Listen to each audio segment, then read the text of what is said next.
Hello there, good evening, and welcome to Starr today here on Starr 103.5 FM.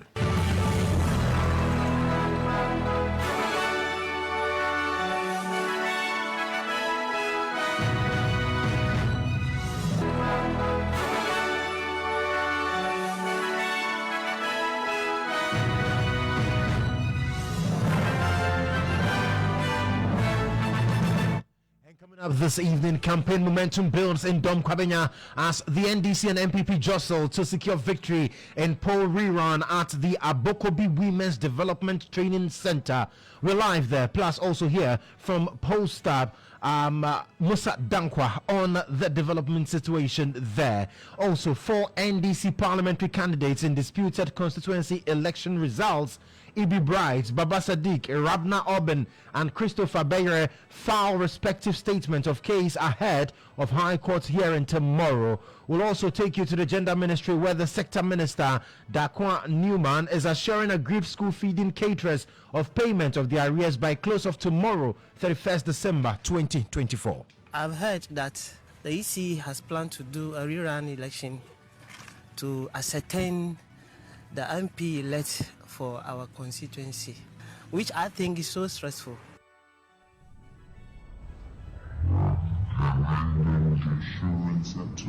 So please, all the caterers, those who are not here, all of you who have cooked and you are due your money, be rest assured that tomorrow Gibbs can make the payment for you to receive it in your respective pay points. We'd like everybody to be patient. We know it's delayed, and you are due your money, and tomorrow, God willing, you will get them. And later, Magdan Aviation accuses management of Ghana Airports Company Limited of acting in bad faith following decision to shut down its private jet terminal as a result of over $3 million debt. We've got details of this and more, including the award ceremony today by President Akufo-Addo that has got tongues wagging on social media and beyond. Stick and stay, because we've got the details for you.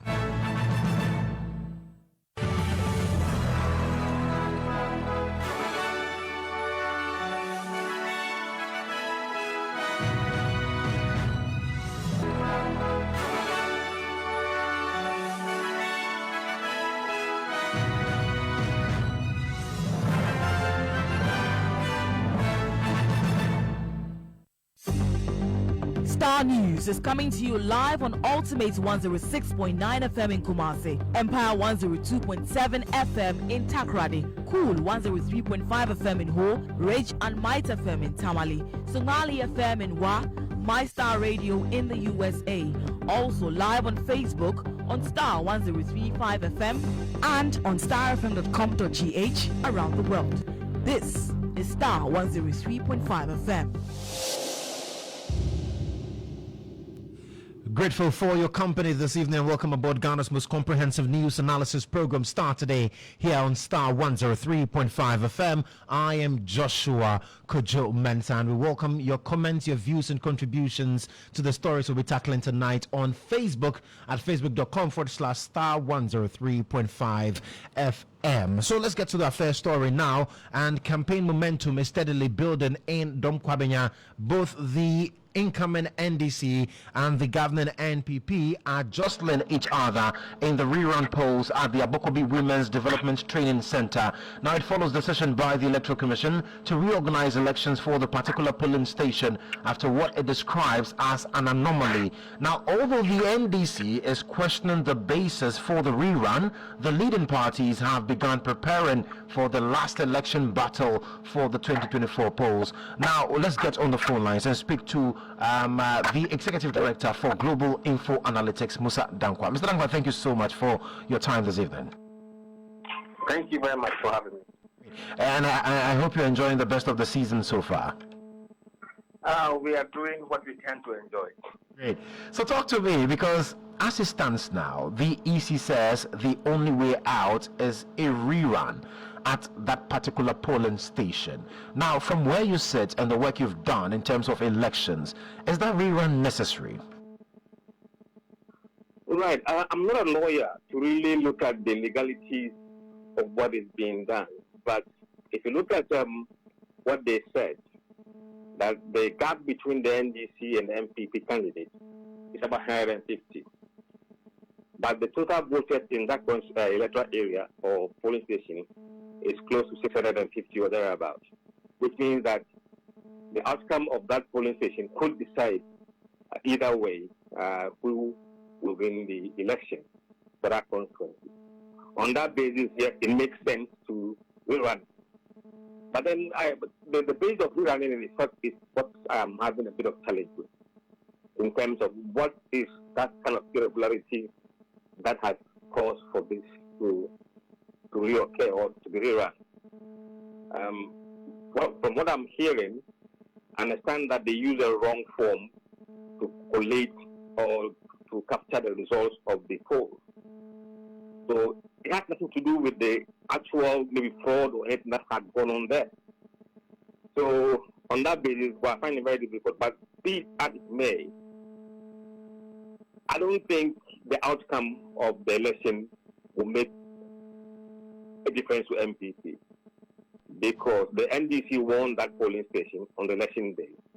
And I don't think anything changing if it is rerun.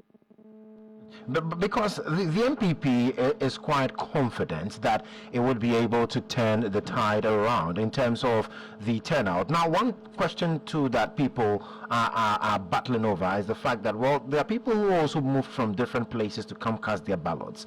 So in terms of turnout, do you think the rerun would be able to attract the over 600 people who are expected really to vote in that particular polling station?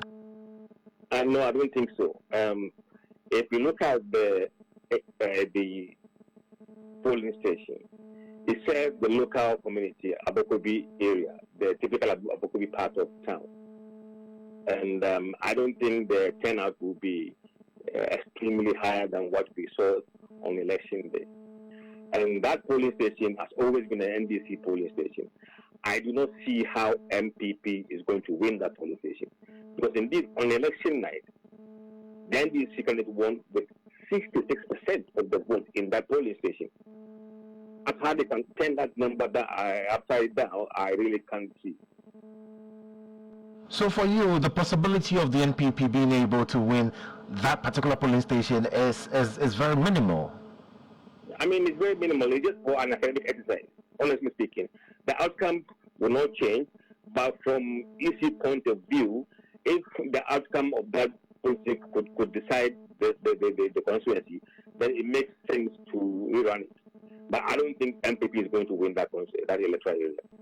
Now, looking at the reason for which we are at where we find ourselves currently, the fact that the results for the elections were collated on a wrong form since December 7th. I really can't hear you. Right. Is it better now?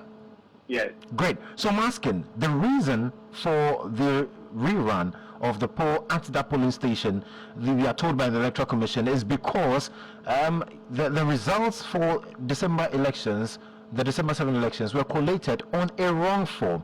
In this instance, really, should the EC be taking real blame here? You know, I mean, a wrong form.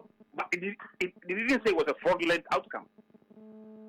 And they have been saying that the polls are won at the polling station, or elections are won at the polling station.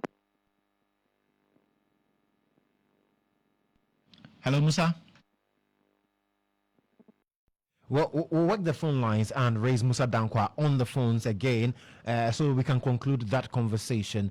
Because really, the bone of contention is the fact that the results for the parliamentary elections in that particular polling station at the Abokobi Women's Development Center was collated on a wrong form, for which reason we have to conduct this rerun. Even though the NDC believes that this is much ado about nothing, the MPP is quite confident that it will be able to turn the tide around and also claim victory. Musa Dankwa has joined us back on the phone lines. Musa, we lost you briefly there when you were making the point about the fact that it was the form we were told that was a wrong form, but we were not told that the results that were collated were wrong. Yes, so for me, what should have been done is to call those who signed the form, this is the right form, let's complete the forms again and sign it. After all, they've done recollation elsewhere. So if you can just do recollation and add some add things up and then ask them to resign, I don't see why people should be called back to go and vote. The polling agents are there, they are known. They can be called back and say, look, this one we used was wrong form. This is the correct one. We're going to fill it again, and then we sign all over again. Should that be something difficult to do? And put to inconvenience the voters. Frankly, I mean, this is unacceptable, honestly speaking. And with the level of confrontation we've seen with Dom Kwabenya, especially from December 7 till date, do you think that once we have a rerun of the poll and results are declared, it should put matters to rest? Well, it will, but I don't think, in my view, it was necessary, because you could have fixed this problem. These are simple administrative problems. It doesn't go to the heart of the results that have been declared. Right. So now we've seen both political parties campaigning in Dom Kwabenya. You say the MPP can take a rest because it doesn't look like they would win. No, they won't win. Because the electoral area itself, that the polling station is part of, is an end stronghold. And on the day of the election, NDC won that seat or that polling station with 66% of the vote. How do you turn this around? Okay, well, we'll await the dates from the Electoral Commission and get to know how things pan out. But Musa, we're grateful for your time this evening. My pleasure. So that's Musa Dankwa. He's Executive Director for Global Info Analytics, speaking to us on the decision by the Electoral Commission. At least we've heard from Dr. Sribo Kweku, who says that as it stands now, what would be quite clear is to get a rerun of the elections in that constituency. And right after that, we'll be able to get to know who will be the parliamentary candidate or the MP elect for that constituency. But what we've also been assured of is the fact that all of this would happen before the MPs are sworn in Parliament. And so we'll be keeping an eye on that. But earlier, we were in the constituency. Some of the constituents at the polling station spoke to us. The EC has planned to do a rerun election to ascertain the MP elect for our constituency, which I think is so stressful. The reason being that, looking at the timeline and what we went through before even the first election was not easy. And there were so many irregularities on that very day, which we wouldn't like to go through. Some of us had to travel all the way from very far away. I particularly traveled from Sunyani to come here to come and vote. So if you tell me I should come again using that fuel in and out to come and vote, it's a total no. Understand to be what is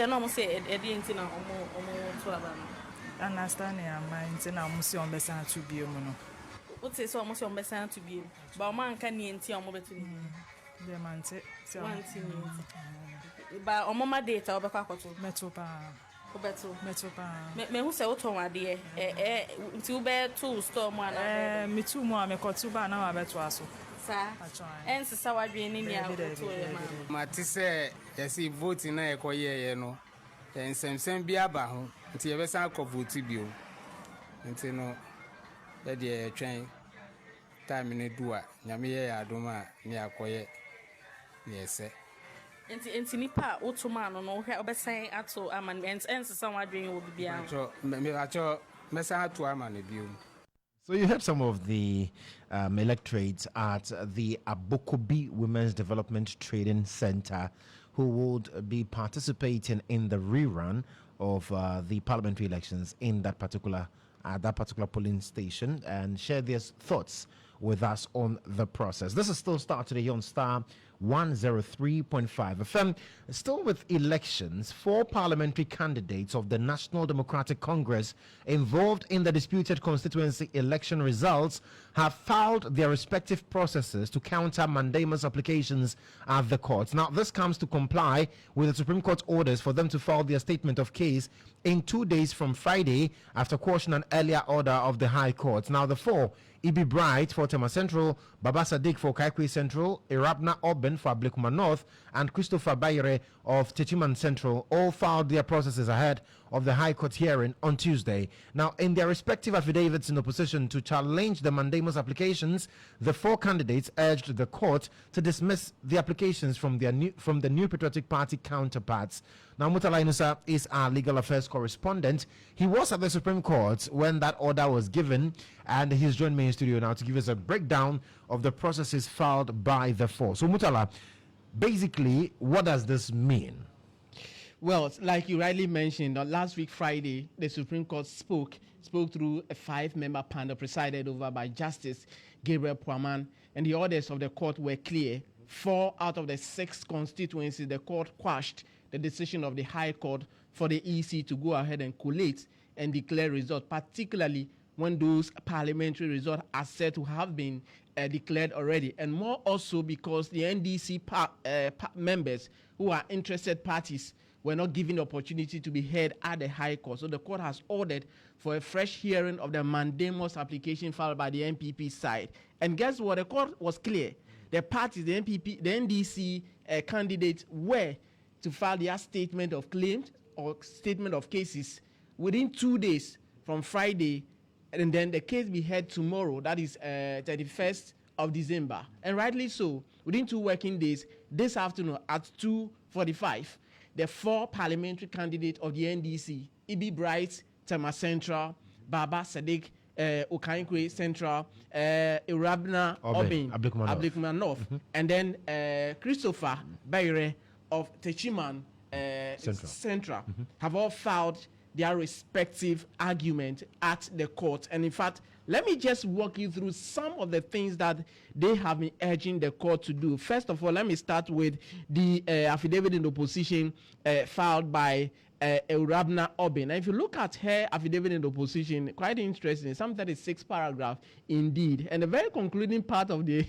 paragraph, let me take you to paragraph 33 of her affidavit in opposition. He said that, I am advised by counsel and very believe same to be true that where a statute had been provided and law has provided the rights with remedies and has also prescribed the procedure to follow in order to secure the right or remedy, it is only that procedure which must be followed, and that where a suitable alternative remedy is available, mandamus will not lie. And remember that tomorrow at the High Court will be hearing a mandamus application from 4 NPP parliamentary candidates, and each of them have also responded to that. And in the very concluding part of her affidavit in position, this is what she said: that all allegations of violence and threats at the collation center in Ablikuma North in the applicant's affidavit in support are denied, and that till date there has not been any complaint of assault,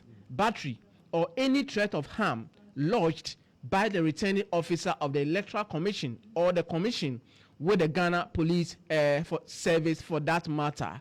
And then she went on to say that for the foregoing, I pray that the applicant's application for mandamus is dismissed. So this is the concluding part of Urabna Obin's affidavit in opposition to the mandamus application that has been filed at the Supreme Court this afternoon. And let me take you to Tema Central.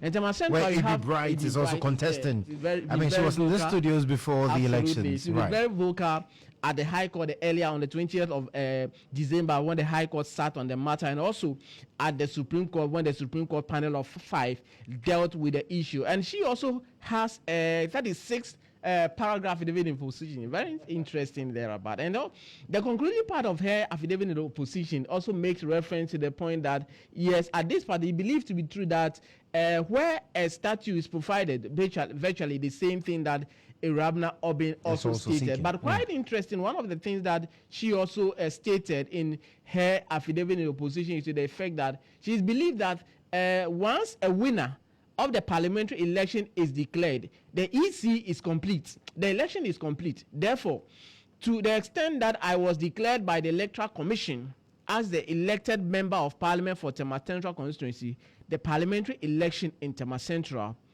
constituency is complete.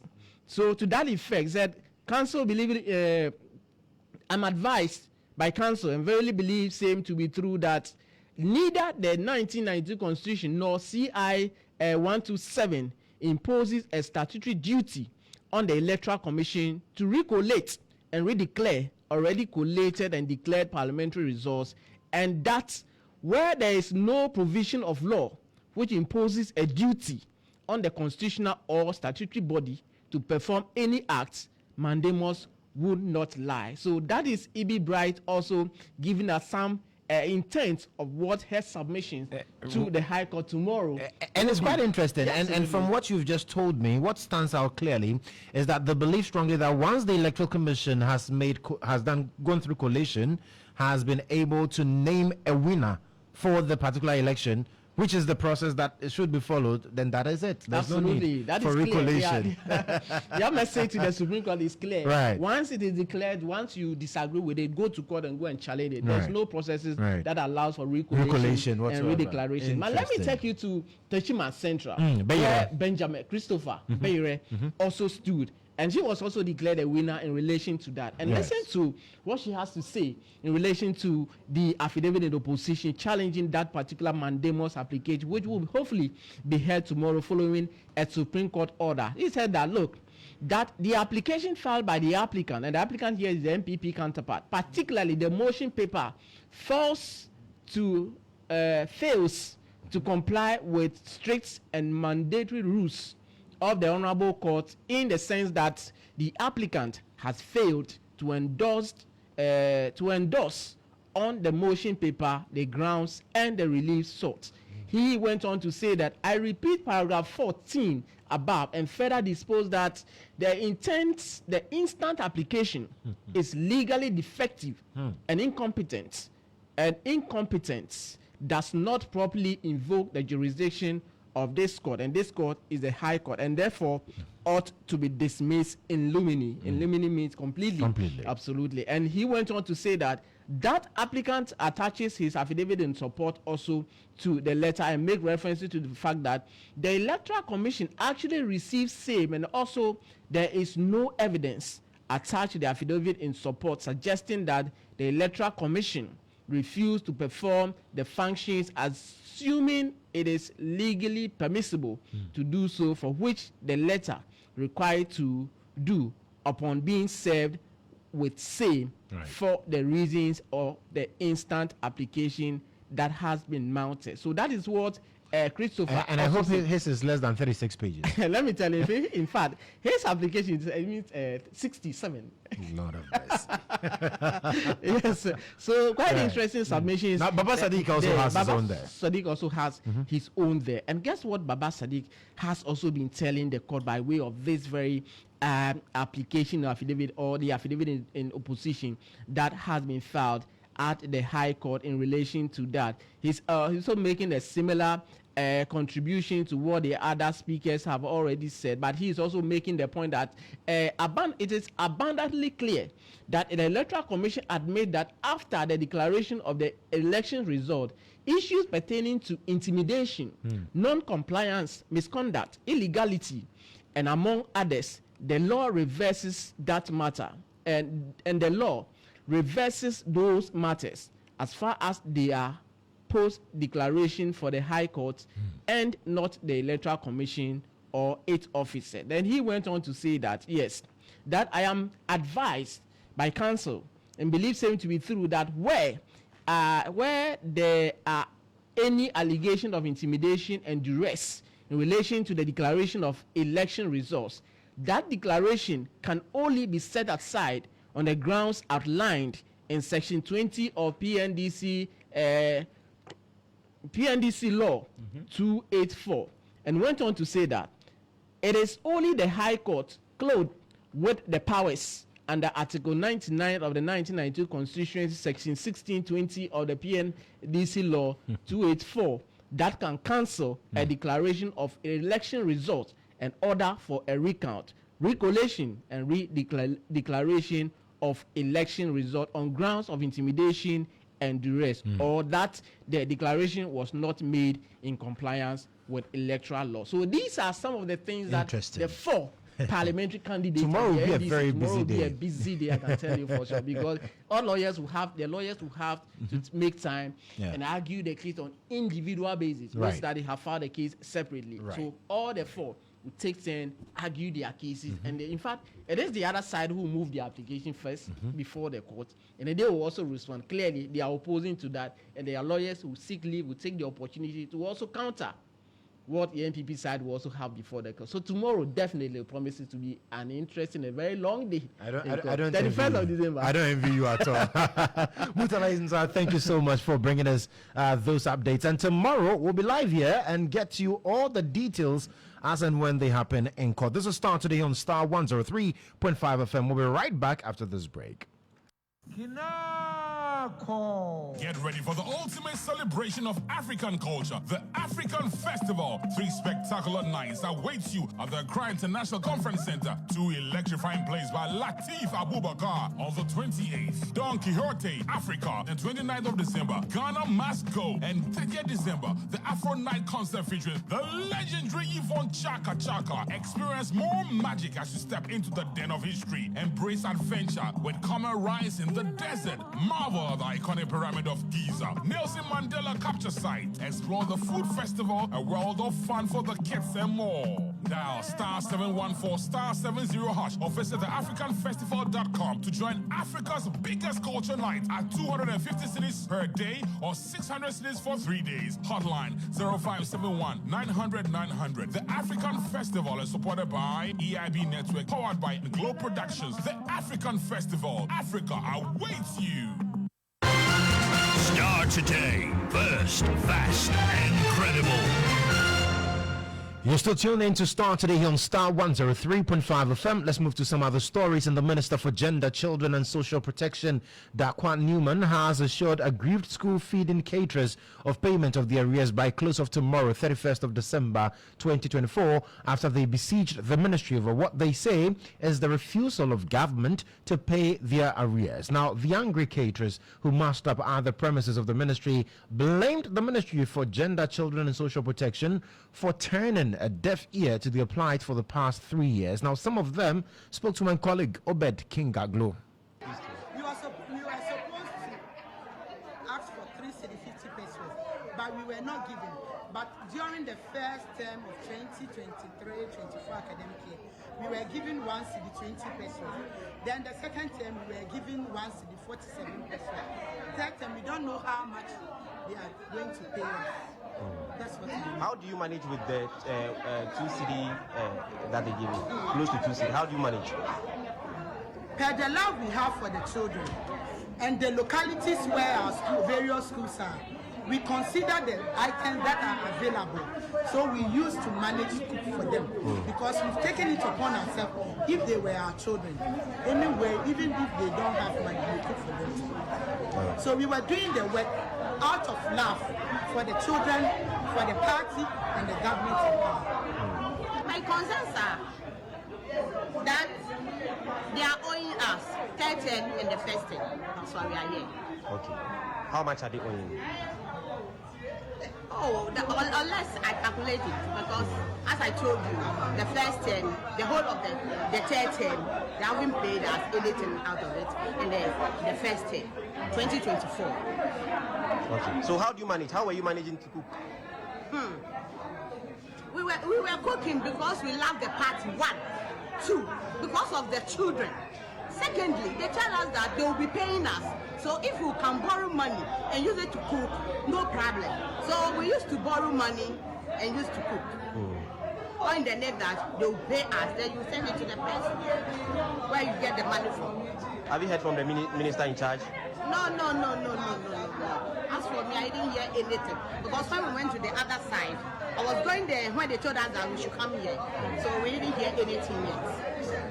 Well, the plight of school feeding caterers who massed up at the Ministry of Gender, Children and Social Protection to demand payment of their arrears. But the minister has assured payment will hit their accounts by tomorrow. Trying to give our caterers some assurances on the monies they are being owed. We've had a lengthy meeting with them. They have spoken about their grievances, and we have also assured them that as was communicated to them, there are outstanding payments for the third term. It should be paid tomorrow. afford it. And so they have come to understand what we've explained to them concerning that outstanding payment, and they welcome the news that tomorrow our caterers will be paid for their third term. Concerning the first term, they just ended the first term, so they are doing their own internal processes at the school feeding secretariat to bring it to the ministry for us to also append our signature. And so once that is done, the controller once again will come in to effect and release the monies needed for the first term. So I've spoken to them at length, and they are also waiting for their payments, which is to be tomorrow. So I've met with the people they have selected to come and talk on their behalf, and we were up here for a while, and that has been done.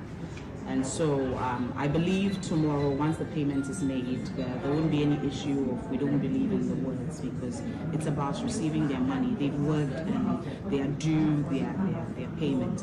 So that's the Minister for Gender, Children and Social Protection, Dakwa Newman, there, giving the assurance to the caterers. But this is not the first time we are seeing or hearing of such instances. There have been several instances where payment has delayed and has also affected the feeding in schools, which also has a direct effect on the students. Let's speak to the Deputy Ranking on the Education Committee of Parliament. He's also the Member of Parliament for Bulsa South, Dr. Clement Apak. Doc, good evening. Welcome to the Bulletin. Yes, good evening to you and good evening to our listeners. Fantastic. Doc, so here we are, the school feeding caterers at it again. They say they are owed. Some say they are owed for over 3 years. Government has not been able to release monies. This is not the first time, like I said earlier, that we are encountering this. What really is the challenge when it comes to sorting these things? Because it has direct impact on education. Yes, you are right in indicating that the school feeding program and its efficacy has a positive outcome as far as enrollment and retention of students in the school system are concerned. It is the reason why, since its inception, every government has always done its best to keep the program vibrant and effective. Unfortunately, in the almost 8 years that the Akufo-Addo and Bawumia government has been in power, almost every year, sometimes twice, 3 times a year, we record just as you've described. And that is very worrisome. I say it is worrisome because as a member of parliament, there is no year in my almost 8 years in parliament where government has made a request pertaining to the school feeding program and in a much broader context, anything to do with education, which has not been fulfilled.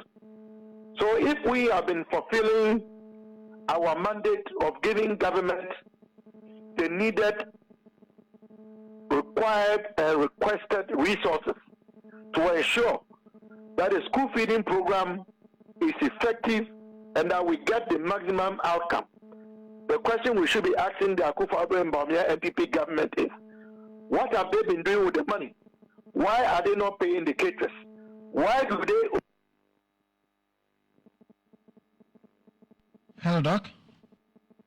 Well, let's try the lines one more time and raise Dr. Clement Apak, because we need to have that conversation with him on the impact of the school feeding program currently on education, because the WASSCE results are also out, and from what we are seeing, the indication, the numbers don't look good in terms of students who are failing in English and in other subjects, and we'll narrow it down and get to understand exactly how these two work hand in hand and what it tells us about the system we operate in terms of our education. Dr. Clement Apak is the Member of Parliament for Bulsa South. He's also the Deputy Ranking on the Education Committee in Parliament. He'll be joining us shortly on the phone lines again to continue that that conversation. Meanwhile, remember, this is Star today here on Star 103.5 FM. We are also live on Facebook at facebook.com/Star 103.5 FM. So let me read to you excerpts of the statement that was released by the West African Examination Council, WAEC, basically on the results that have been put out there, and let you know the trend, because really, like I said earlier, it does not look too good. So we'll be getting to the phone lines shortly. Dr. Clement Park will be joining us shortly, and we can continue that conversation for you. But let me take you to WAEC's story on the performance.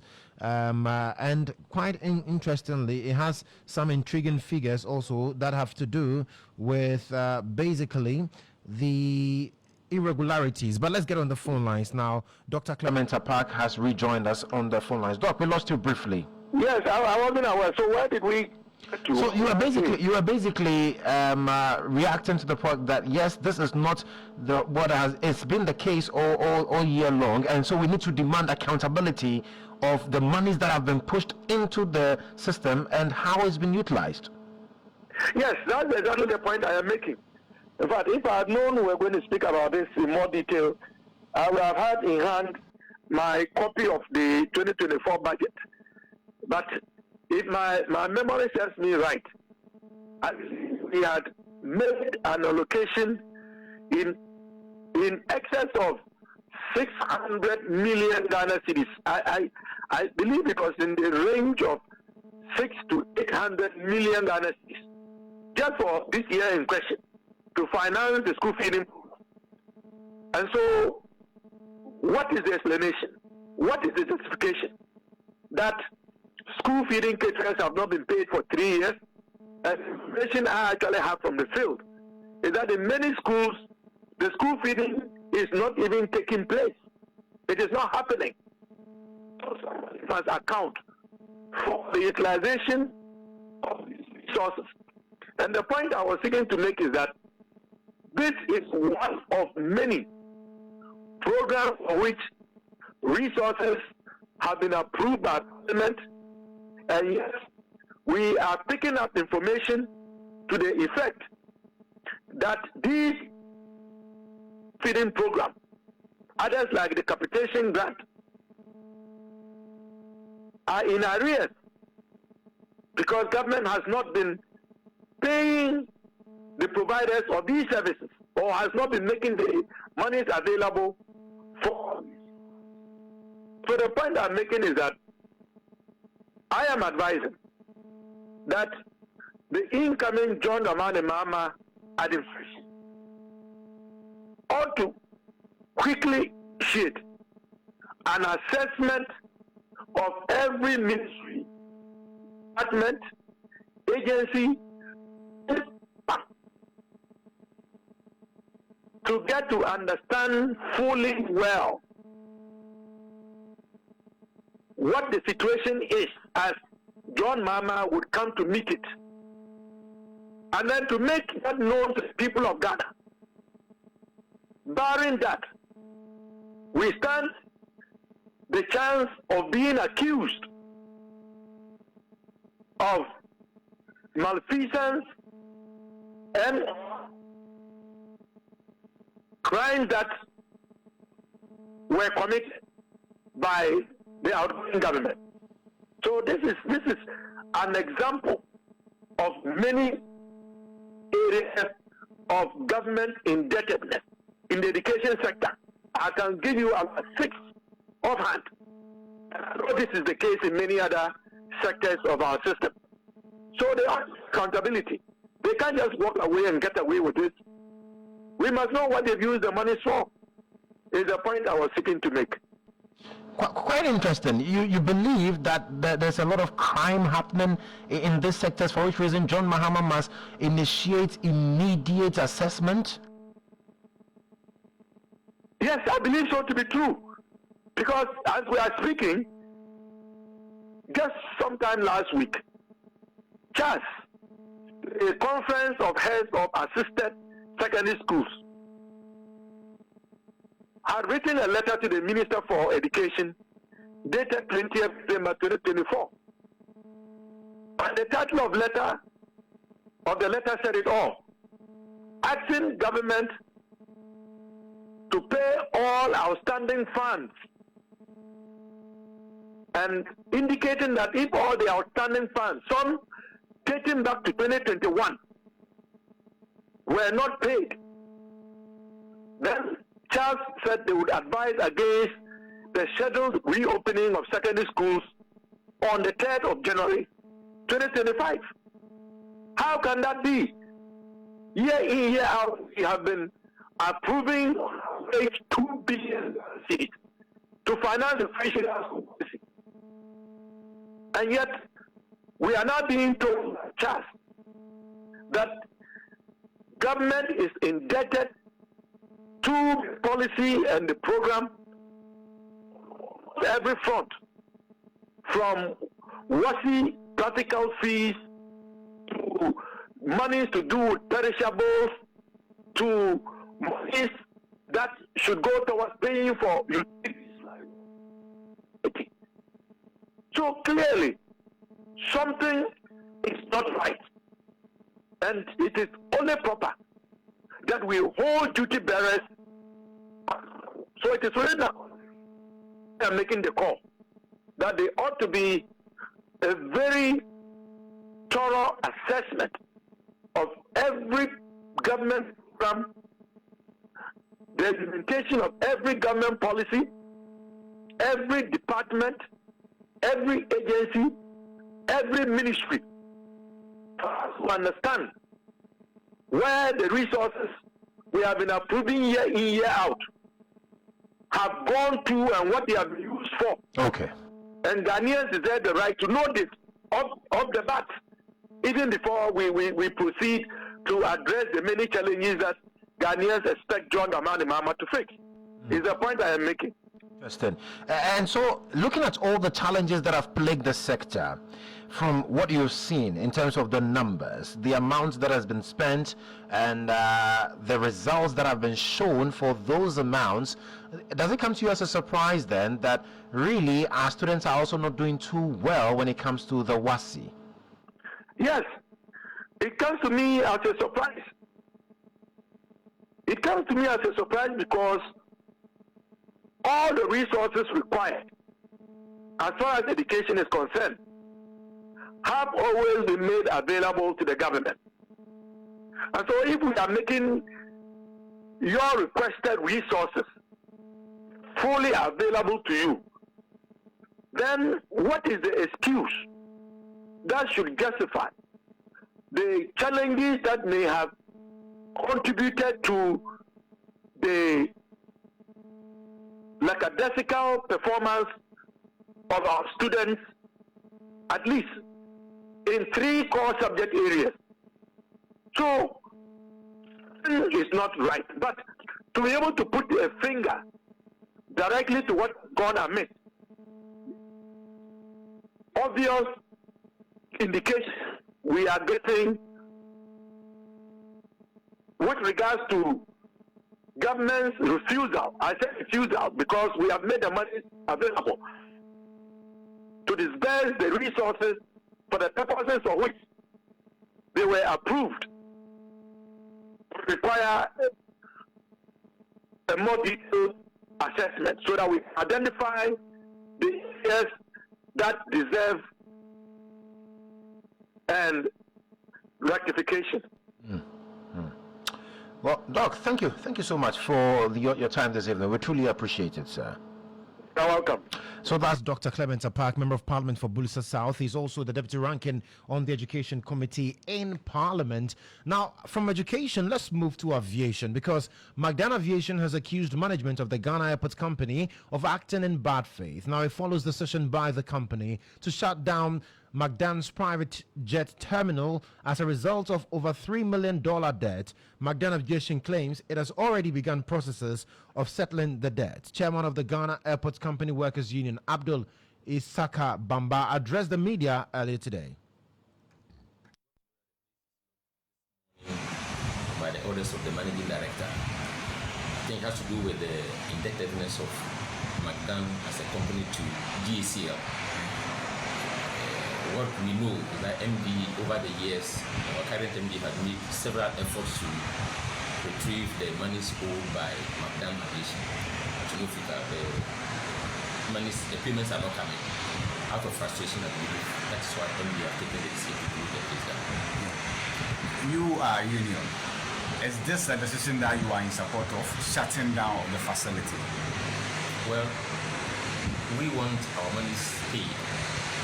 If the situation fails, I believe force must apply. We know that MD have been writing letters to McDan Aviation for this money to be paid at the beginning of this year. Nothing is happening. If this is the only option left, why not? The staff will fully support the managing director in this course. This is not the first time I personally, as a journalist, is reporting on something like this. There was a day I picked signals that these debts had not been paid. I engaged you. You equally raised red flags. Somebody will wonder how come up until now these debts have not been paid. Well, they're saying that better late than never, I think, is applying this time too. We know that managing director have been fighting over the year, the whole 2024. She has been trying to retrieve the monies. I have information and letters have been written to McDan as far back in July. Payments are not being done, so I will not entirely say it is now. That started some time ago. Well, roughly, what are these areas that we're talking about? What's the debt about? What is it about? And how much are we talking about, estimatedly? Well, McDan occupies a portion of Terminal 1. I know McDan had bought about some 5 acres of land around the Duncan William Church area, which is operating, and I know he's making money out of it. And roughly it will not be less than $3 million that is in there, much as we know. Well, now, is McDan the only company operating within the Ghana Airport Company Limited jurisdiction that has debt that owes the company? If not, what other action do you expect to be taken against others who are equally in arrears? Well, now that it started with McDan, I think others have to advise themselves, knowing that when it started from here, it will just end up with them. Having others, I know CIP is an issue we have been raising over the years. At a point, we were told CIP is being operated by national security. We don't know how national security is operating business at the airport, but at least that's what we were told in the boardroom. We did ask this question. So those who are operating CIP and not paying anything, they must beware that once we start from McDan, we'll follow up to all those institutions that are owing Ghana Airport Company. Ghana Airport Company is struggling to honor its financial obligations, some that are affecting staff directly. And this boils down to the leadership, which we are trying to help the managing director solve. So those who are owing the company must beware that we are coming after all of them, and trust Ghana Airport Company staff that if you get to do with their money, if you have to do with their welfare, if you have to do with anybody who want to run down the company, they come after the person, and we will support that. Well, so you heard the chairman of the workers' union at the airports company quite excited about the move taken by the management of the company to retrieve monies owed the company. Well, McDan Group of Companies has also responded to the allegation, and a letter signed by the CEO of McDan Group, Kweku Ampromfi, says McDan Aviation expresses its disappointment regarding the recent decision by the Ghana Airports Company Limited to deny access to our terminal, particularly given that the issues leading to this action have been under active discussion. Now, we acknowledge our financial responsibilities concerning the use and operation of the fixed base operator at the terminal, for which we have made significant payments previously. Now, it says that last week we made an additional payment with a plan to continue payments from January 2025.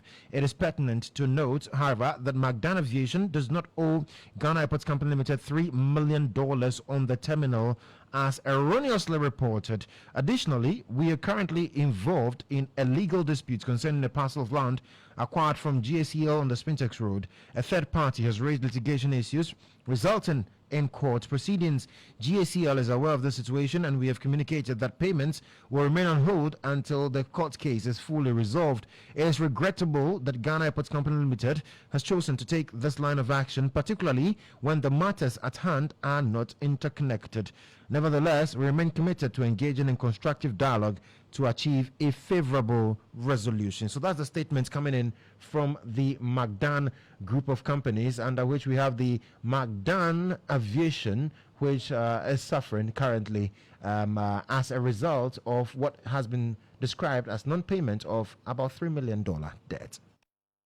You're still listening to Starr today here on Starr 103.5 FM, and President Nana Addo Dankwa Akufo-Addo has urged Ghanaians to draw inspiration from the achievements of honorees celebrated at the Ghana National Honors and Award Ceremony and to commit to building a prosperous and inclusive nation. Speaking at the event held at the Accra International Conference Center, the President highlighted the significance of collective efforts in achieving Ghana's development goals and encouraged the awardees to continue serving as role models for others, inspiring the next generation to pursue excellence and service to the country.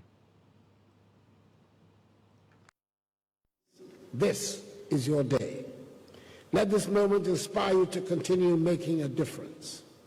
To the young people watching, let these stories ignite in you a desire to contribute to Ghana in your own unique way. To every Ghanaian, let this occasion remind us that our collective strength lies in celebrating and nurturing the very best among us.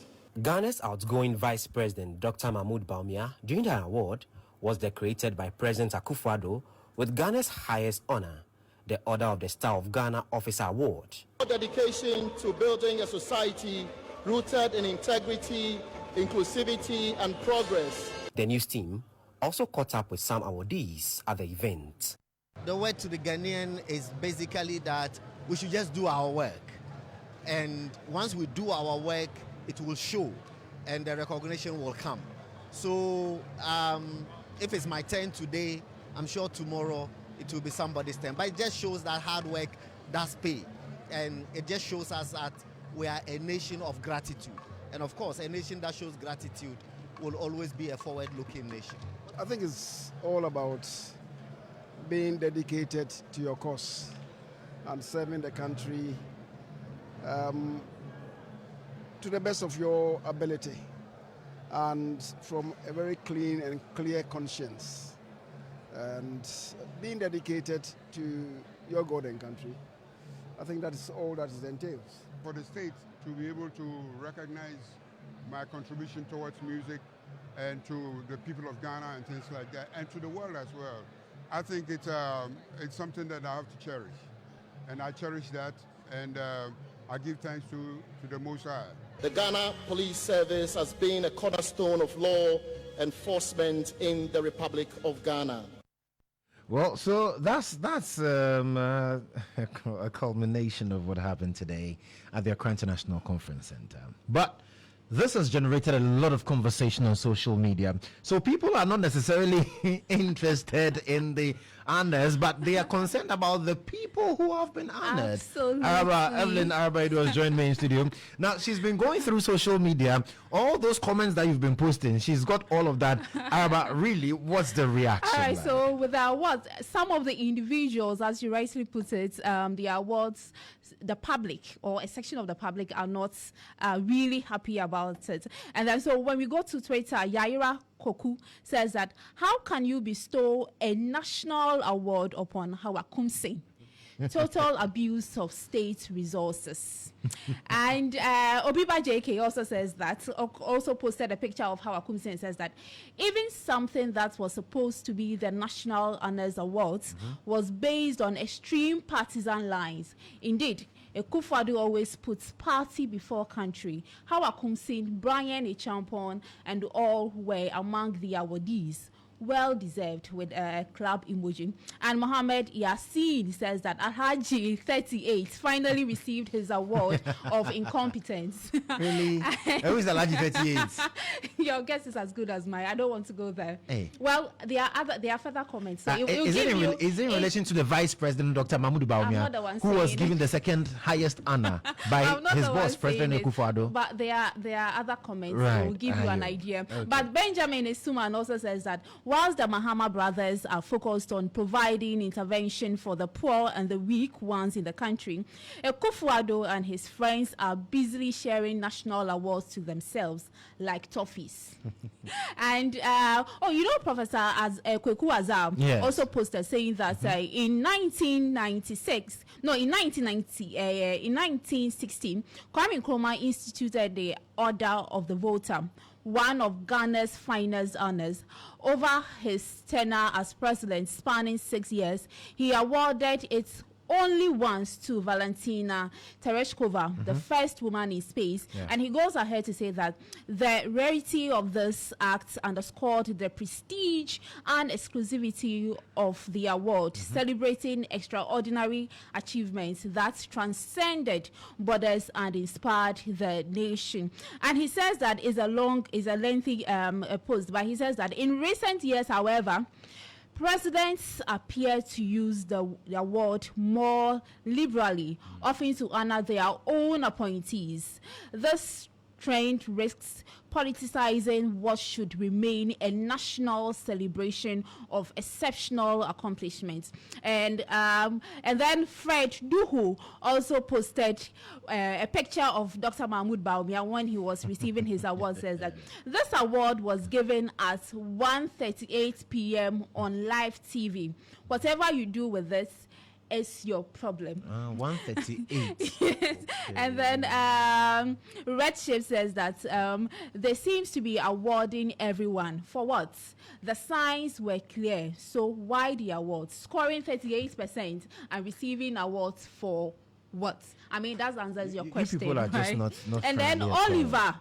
Osajifo Oliver Bakavomawo, of course, he wouldn't rest until he says something. He says, Ali Baba gathered his 40 thieves and gave themselves national awards. And oral, you have seen the audacity of Zacchaeus? With a question mark there. And then Victor actually posted a pendant with a symbol of the elephant, which says is the grand medal. It says that this is serious. Elephants and party colors. Is this the national award he's giving out? Nana Dankwa Akufo-Addo can do wonders. So I'll end the comment here. The Order of the Volta. You see, so we're looking at people who were awarded. Dr. Mahmoud Bawumia. We are looking at Hawa Kumsim, Brian Champon, Education Minister, Minister for Parliamentary Affairs. In fact, so if you're a minister and you were not awarded, you don't merit the Order of the Volta. You're wild. The Bank of Ghana, the governor of the central bank, was also awarded as well. Yeah. And so President Akufo-Addo says, you know what, you see all these wonderful people who've been awarded, President Akufo-Addo says we should draw inspiration from their achievements. And it's not just individuals. 6 institutions were also awarded. The Ghana Police Service as well. The Ghana Armed Forces and then other institutions as well. So draw from their achievement. The achievement of Brian Champon, achievement of Hawa Kumsin, achievement of Dr. Mahmoud Bawumia, achievement of Esla Owusu-Ekufo, achievement of all these wonderful people who were today honored, the Order of the Volta. President Akufo-Addo says, draw inspiration from them. So on that inspiration note, we also draw the curtains on Starr today here on Starr 103.5 FM. Evelyn Araba Edu, thank you so much for bringing us updates on social media. This has been Ghana's most comprehensive news analysis program, Starr today here on Starr 103.5 FM. We're back with more tomorrow right here on Simply the Best, Starr 103.5 FM.